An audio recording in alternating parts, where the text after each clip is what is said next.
At nakumbinsi natin sila na tayo, gusto lang naman talaga nating makipag-usap.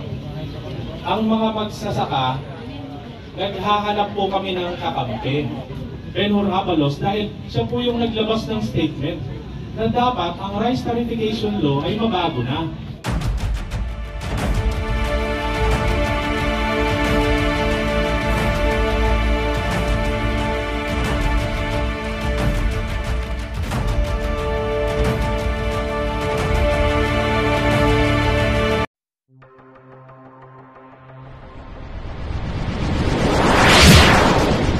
Trumpang Hilonggo. Please subscribe And like. and share. Si dating DILG Secretary Benhur Abalos. Kaya hindi po alam ng karamihan, si Secretary Abalos po ay galing din po sa pamilya po ng mga magsasaka at mga isda. Isa pa ng kanyang ama, si Secretary Ben Abalos po. So we are very happy to greet you, Mr. Secretary, on behalf of the farmers here, and particularly our organization, the Magsasaka Farmers.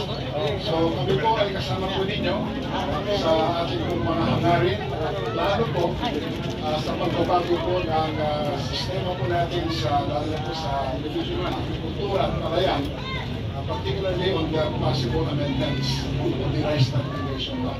At nakakasiguro po tayo, kasama po natin si Secretary Abalos, marunong po siya ilulupot po natin sa Senado, dapat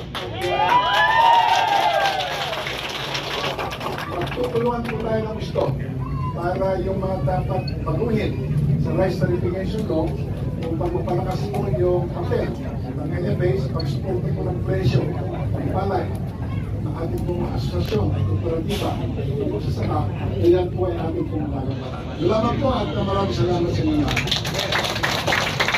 Maraming salamat. Sa pagkakataong ito, para naman po sa rasyonalya ng ating dialogue, maririnig po natin ang tinig ng ating Magsasaka Party List Representative at Magsasaka Party List Chairman. Palakpakan po natin ang malakas, kababayan po natin sa GIPA. Talaga pong purong lobo ay si Hanong anak ng Magsasaka. Kagala-gala, Atty. Virgil Joseph D. Magandang umaga po sa inyong lahat. Magandang umaga din po Sen Benhur Abalos, kay Yusek Asis Perez, kay Tito Dante Lasatin, kay NFA Administrator Larry Lacson. Nasaan na po si NFA Admin? Incoming na. Of course, kay Sen Yoni. Para po maipaliwanag silang sa lahat kung ano itong dialogue na ito. Nagsimula ito noong nagsimula nang bumagsak ang presyo ng palay. Para po marinig tayo ng gobyerno, tayo po ay ang mga magsasakay nagkasundo na magtipon-tipon sa Gimba Bypass Road. Para po marinig ng gobyerno ang problema ng mga magsasaka. Kaya lang po, pinatigil yung ating peaceful rally. Tinanggalan po tayo ng permit at pinarang po yung mga magsasaka galing ng Zambales, Bataan, Aurora, Pampanga, Tarlac at iba pang probinsya na gusto lang naman sana magtipon-tipon ng mapayapa at wala akong planong manggulo. Pero kahit po kinancel yung permit, tayo po ay pumunta pa rin doon at nagkaroon ng peaceful rally. Kaya lang, sira na yung ating stage, tinutol na yung kuryente, kaya wala po tayong choice kundi ang naging stage natin ngayon noon ay yung tinaban. Kaya yun po ang naging stage natin, yung kaban ng palay.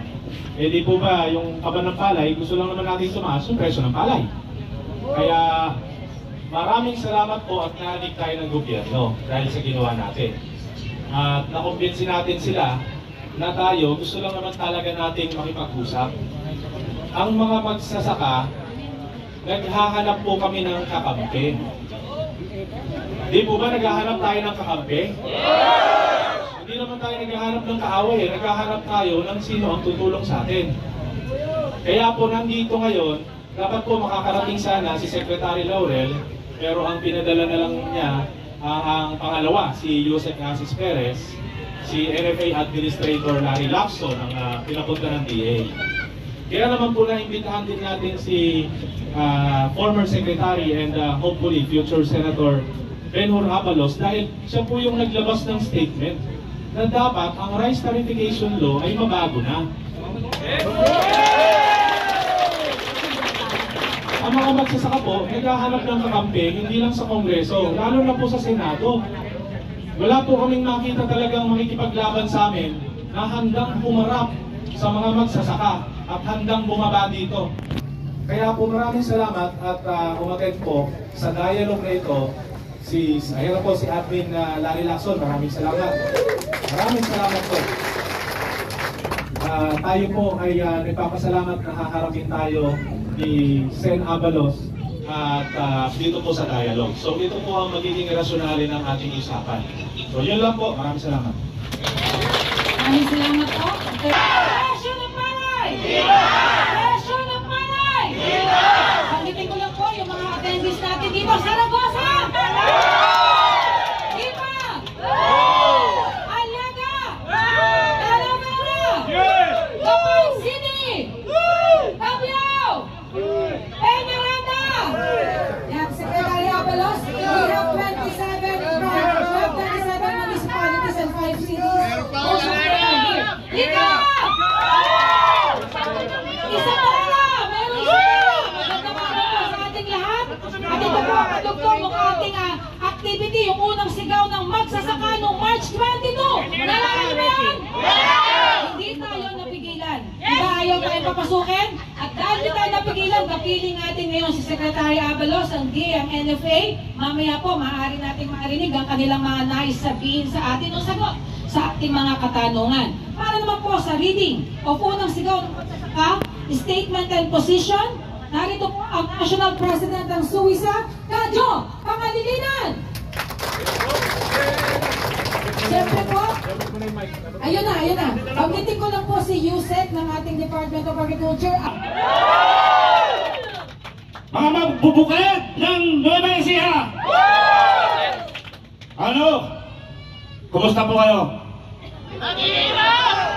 Noong una, nagsalita po ako sa inyong harapan, wala pong mic. Pero ngayon, salamat at may mic na tayo. At maririnig ng kabuuan. Ito po ay pagbasa sa ating sektor na magbubukid, magsasaka, na sinasabi nila yung mga porsentuhan sa bukid ay hindi magsasaka. Sila po ay talagang magsasaka dahil sila ang gumagawa sa bukid. Ako ba? Palipatin mo na lang dyan. Ito po ay babasahin natin Palipatin mo dyan. para marinig po. Ito po ay pagbasa, yung mga saluubin po ng mga magsasaka, sir. Kaming mga magsasaka, ang tinaguriang pinagpala na tagapaglikha ng pagkain, dugo at pawis ang aming puhunan upang nabigyan na masagana at masustansyang pagkain ang buong sanlibutan. Bawat butil ng palay ay butil ng buhay. Ang aming inaalay para sa sambayanan na may maihain na pagkain sa pagkainan sa bawat pamilyang Pilipino. Subalit kami ay nalukmok sa kahirapan, krisis, gutom, nailibing na sa aming mga utang, mga lubog sa mga utang. Mga tarungan na sistemang umiiral sa lipunan ay huwag sanang pabayaan ng ating pamahalaan. Habang ang mayayaman ay lalong lumayaman, habang ang mga mahihirap ay lalo pong naghihirap. Ito ay isang manifestation ng kahirapan at krisis ng mga magsasaka ay dulot ng hindi makatarungan at hindi pantay ng mga patakaran na pinapatupad ng ating pamahalaan. Ang isang patunay nito ay ang Republic Act 11203 o Rice Tariffication Law, na isang dahilan upang tanggalin ang nag-iisang proteksyon ng mga magsasaka sa palay ng quantitative restriction, na siya ang magtatakda kung ilang toniladang kilong bigas o imported ang bibilihin ng gobyerno. Subalit dahil sa Rice Deregulation Law, na ito ay lalong binuksan ang lahat ng pintuan at bintana ng Pilipinas upang maging malaya ang pagbibenta ng imported na bigas. Isang malaking dabog sa mga magsasaka ang batas na RTL na siyang dahilan sa sobrang pagbagsak ng presyo na umaabot na lamang sa 14, 15, 16 hanggang sa kasalukuyan. Hanggang sa kasalukuyan. Samantala, hindi naman nababa ang presyo ng bigas. Alam po naman natin na ang presyo ng bigas ay napakataas. Ano ang magiging kinabukasan ng aming pamilya kung mananatiling ganito ang kalagayan namin ng mga magsasaka? Paano namin mabibigyan ng magandang kinabukasan ang mga anak namin kung hindi naman ito makapag-aral dahil sa kahirapan at krisis na dulot ng kawalang kita o income sa pagsasaka? Saan kami maaaring pumunta o tumulog ng aming mga hinaing, ng aming pangangailangan kung ang gobyerno mismo ay siyang dahan-dahan pumapatay sa industriya ng pagsasaka?